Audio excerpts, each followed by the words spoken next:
El día de hoy la palabra de Dios nos presenta un evangelio clásico, un evangelio conocido por todos. ¿Y por qué reiteradamente la Iglesia nos lo propone en la liturgia de la palabra? Porque debe de ser para nosotros el manual a seguir para vivir la vida en Cristo. Y lo primero que nos dice es que Jesús recorría los pueblos de la comarca y enseñaba. Así vivía Jesús, enseñando, recorriendo los pueblos, sanando enfermos, proclamando la cercanía del reino. Pero entonces viene la enseñanza del Evangelio de hoy. Jesús no quiso hacer la obra solo. ¿Él pudo haber hecho la obra de la salvación solo? Pregunta. Sí, porque Él es Dios y tiene todo el poder para lograrlo. Pero en su infinita providencia, Él quiso apoyarse de la naturaleza humana. Él mismo se hizo hombre como nosotros. Y al mismo tiempo eligió personas en las cuales apoyarse para llevar a cabo su misión aquí en la tierra. Una primera enseñanza, pues, es: Jesús no quiso emprender su obra solitario, sino ayudado por la condición humana. Y por eso llamó a los 12, que hoy identificamos como los apóstoles, y que sus sucesores son precisamente los obispos. Pero como decíamos el día domingo, cuando venimos a la misa en el día del Señor, Dios llama a todos sus hijos.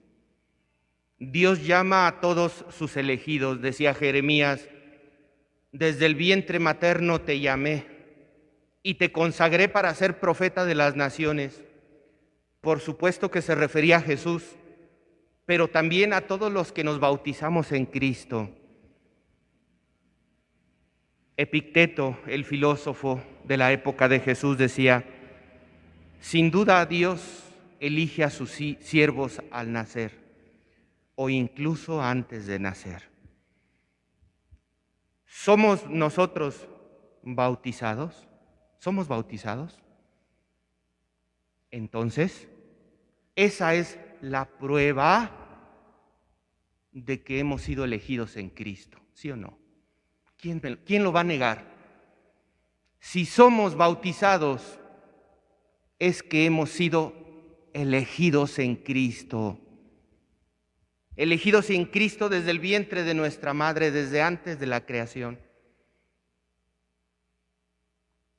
No todos conocen a Cristo. No todos tienen la gracia de ser bautizados. Dios nos llama, pues, a una vocación, decíamos el domingo. ¿Y saben cuál es la vocación primaria? La más primaria de todas las vocaciones a las que somos llamados a esta vida: al encuentro con Dios. Una de las razones de ser de que tenemos la existencia es que hemos sido llamados a encontrarnos con Dios. Ayer celebramos que se identificaba como hipapanti, una palabra griega que significaba el encuentro. Es la gran celebración del encuentro de Dios con su pueblo. Dios no necesitaba ir al pueblo para ir al templo para encontrarse con Dios. Era el pueblo el que quería buscar a Dios en el templo, y Jesús fue al encuentro con su pueblo. Ayer tuvimos el hermoso testimonio de cascadas de gente que vino a celebrar el 2 de febrero. Puede ser el único día que esas personas tengan la oportunidad de venir al encuentro con Dios. ¿Qué se hace en esos casos? Pues abrimos otra misa y abrimos las puertas y encomendándonos a Dios y con todas las medidas sanitarias, hicimos la labor que debe de hacer la Iglesia, facilitar el encuentro del hombre con Dios. Esa es la razón de ser de la Iglesia, que el hombre se encuentre con Dios. Y muchas personas pues no salen de su casa, otras tantas pues no se acercan a misa dominical y la gran mayoría pues aprovechó el 2 de febrero para salir al encuentro con su Señor. Y ahí les va lo más importante, que al encontrarse con Dios les ayude a comprender su vocación. Claro, porque el ser humano cuando se encuentra con Dios corre el riesgo de decir, ¿por qué existo? ¿Para qué Dios me da la vida? ¿Por qué Dios me ha dado otra oportunidad de seguir caminando en este mundo? Son realidades profundas que solamente nos las responde el encuentro con Dios. Dios llama a sus 12 apóstoles, pero también nos ha llamado a todos los bautizados.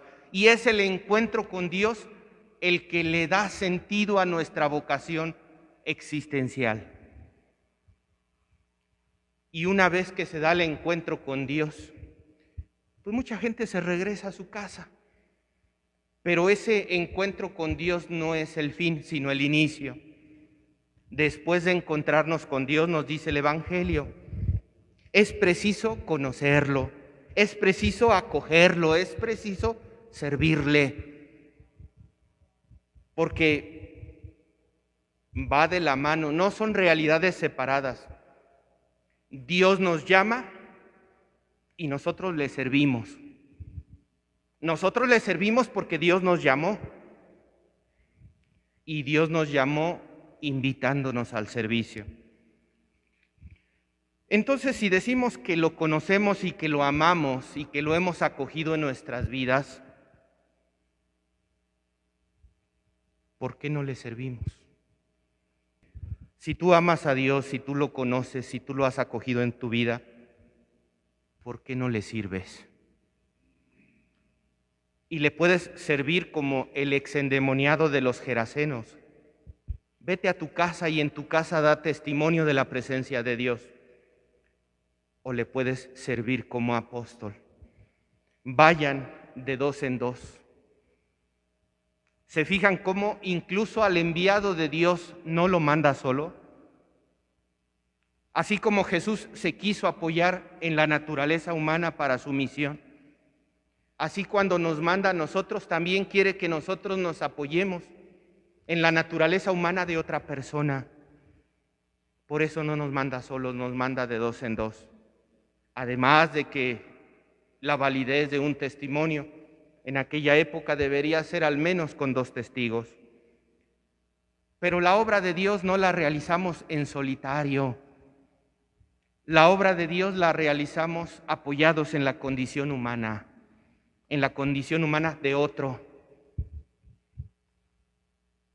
Por eso yo, pues luego les digo, ayúdame, porque así es como Dios nuestro Señor quiere que llevemos a cabo su obra, apoyados en la condición humana. Y luego viene algo también muy importante que dice, no lleven tanta cosa, no lleven ni pan, ni mochila, ni dinero, sino únicamente bastón, sandalias y una sola túnica, lo básico. ¿Por qué?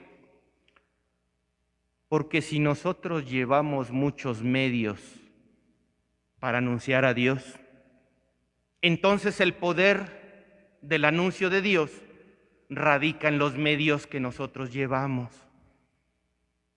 Y eso no debe de ser así. Si nosotros anunciamos a Dios, el poder es de Dios, no de los medios. A veces transmitimos la misa, a veces no la transmitimos, pero eso es accesorio. Lo importante es el encuentro con Dios. Lo importante no son los medios. Lo importante es el actuar de Dios. Por eso el Señor nos invita a vivir una vida austera, no tanto por renegar de los bienes que Él mismo nos ha dado, sino porque en la austeridad nosotros comprendemos la grandeza del poder de Dios. Por eso los envía en austeridad. Y al final también nos dice el Evangelio, expulsar demonios para darles poder. Y ciertamente, quienes nos entregamos al servicio de Dios, somos instrumentos por los cuales pasa la gracia de Dios.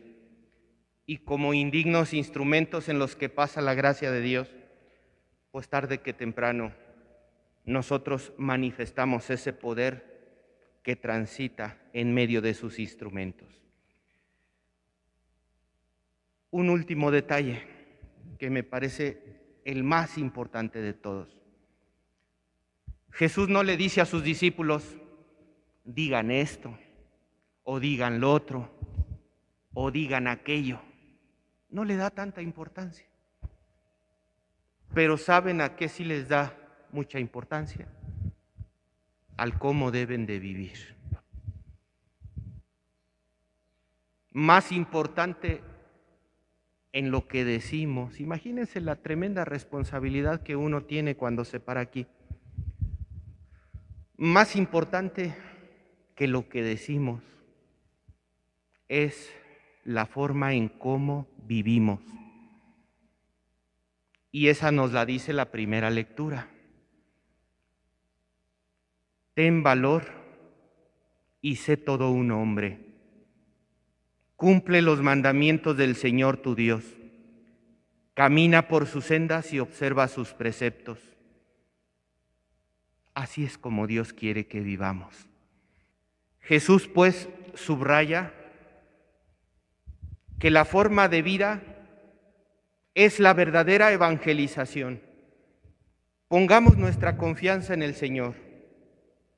Él es el que mueve a cada persona para atender su llamado, para recordarle su vocación. ¿Qué puedo concluir de estas palabras? Que nuestra esperanza está puesta en el Señor. El Señor nos dio la vida para venirnos a encontrar con Él. Y es en esta vida donde nosotros nos ganaremos la vida de eternidad, la vida del reino. Vivamos pues con nuestra mirada puesta en la esperanza de que, así como nuestro Señor ha llamado a nuestro obispo emérito, tarde que temprano nos llamará a nosotros a la plenitud perpetua en el reino de los cielos. Que así sea.